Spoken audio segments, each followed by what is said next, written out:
Hello hi, എല്ലാവർക്കും സുഖമാണെന്ന് വിശ്വസിക്കുന്നു. ഇന്ന് ഞാൻ തക്കാളി വെച്ചിട്ടുള്ളൊരു മോര് കറിയായിട്ടാണ് വന്നിരിക്കുന്നത്. നല്ല ടേസ്റ്റാണ്, ചോറിൻ്റെ കൂടെ കഴിക്കാൻ പറ്റിയ ഒരു തക്കാളി മോര് കറി.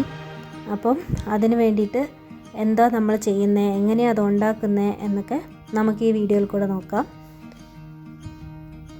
4 നല്ല പഴുത്ത തക്കാളി ഞാനിങ്ങനെ മുറിച്ചെടുത്തിട്ടുണ്ട്. അതിന് വേണ്ടിയിട്ട് അത് നമ്മൾ ആദ്യം ഒരു പാത്രത്തിലോട്ട് ഇടുക. പിന്നെ 3 പച്ചമുളക് ഇങ്ങനെ നെടുകെ പിളർന്ന് സ്പ്ലിറ്റ് ചെയ്ത് ഞാൻ എടുത്തിട്ടുണ്ട്. അതിലോട്ട് മഞ്ഞൾപ്പൊടി, ആവശ്യത്തിന് ഉപ്പ്, പിന്നെ ഇത് വേവിക്കാൻ ആവശ്യത്തിനുള്ള കുറച്ച് വെള്ളം. തക്കാളിയിൽ നിന്നും വെള്ളം വരും, സോ അതുകൊണ്ട് ഒരുപാട് വെള്ളം വേണ്ട, കുറച്ച് വെള്ളവും കൂടെ ഒഴിച്ചിട്ട് നമുക്കിത് അടച്ചു വെച്ച് വേവിച്ചെടുക്കാം. ഇപ്പോൾ നമ്മൾ അരപ്പ് തയ്യാറാക്കാൻ വേണ്ടിയിട്ട് തേങ്ങ എടുത്തിട്ടുണ്ട്. ഒരു അരമൂടി തേങ്ങ വേണ്ടി വരും. തേങ്ങ, അതിനുശേഷം അതിലോട്ട് കുറച്ച് ജീരകം, പിന്നെ തൈര് ചേർക്കുന്നുണ്ട്. തൈരും കൂടെ ചേർത്തിട്ട് പുളിയുടെ ആവശ്യത്തിന് തൈര്, തക്കാളി ഓൾറെഡി പുളിപ്പാണ്, സോ അധികം പുളിപ്പ് വേണ്ടാത്തവർക്ക് കുറച്ച് തൈര് ചേർത്താൽ മതി. അപ്പം തൈര് ചേർത്ത് നന്നായിട്ട് ഇതുപോലെ പേസ്റ്റ് പോലെ തേങ്ങ നമ്മൾ അരച്ചെടുത്തിട്ടുണ്ട്.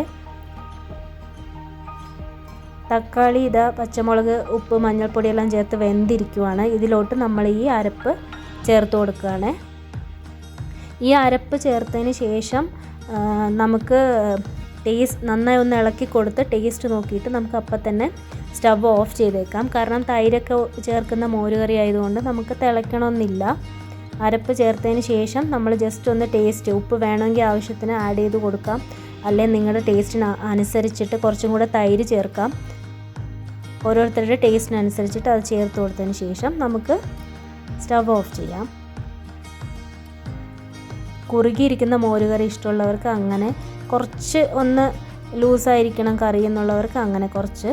അപ്പോൾ ഇപ്പോൾ നമ്മൾ കടുക് താളിക്കാൻ പോവുകയാണ്. അതിനകത്തോട്ട് കടുക്, ഉലുവ, കറിവേപ്പില, വെളുത്തുള്ളി, ഇഞ്ചി, സവാള കൊത്തിയരിഞ്ഞത് ഇതെല്ലാം ചേർത്ത് നമ്മൾ നന്നായിട്ട് വഴറ്റിയെടുക്കുകയാണ്. ലാസ്റ്റ് നമ്മൾ ഇതെല്ലാം വഴണ്ട് വരുമ്പോൾ കുറച്ച് ഒരു മുളക് പൊടിയും കൂടെ ചേർക്കുന്നുണ്ട്. ഒരു 1/4 ടീസ്പൂൺ മുളക് പൊടി. നമ്മളിതിന് മുന്നേ ഒന്നും ചേർത്തിട്ടില്ല, പച്ചമുളക് മാത്രമേ ചേർത്തിരിക്കുന്നത്. അപ്പം മുളക് പൊടീൻ്റെ ഒരു ടേസ്റ്റും ഫ്ലേവറും ഇതിന് തരും ഈ കറിക്ക്. നമ്മൾ ലാസ്റ്റ് അത് അവസാനം കടുക് താളിക്കുന്ന സമയത്ത് ചേർക്കുമ്പോൾ.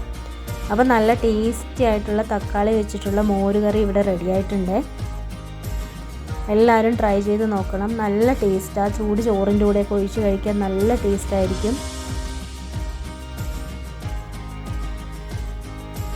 എല്ലാവരും മസ്റ്റായിട്ട് ട്രൈ ചെയ്യണം. എന്നിട്ട് എന്നോട് അഭിപ്രായം പറയണേ, കമൻറ്റ് ചെയ്യണം. Thank you.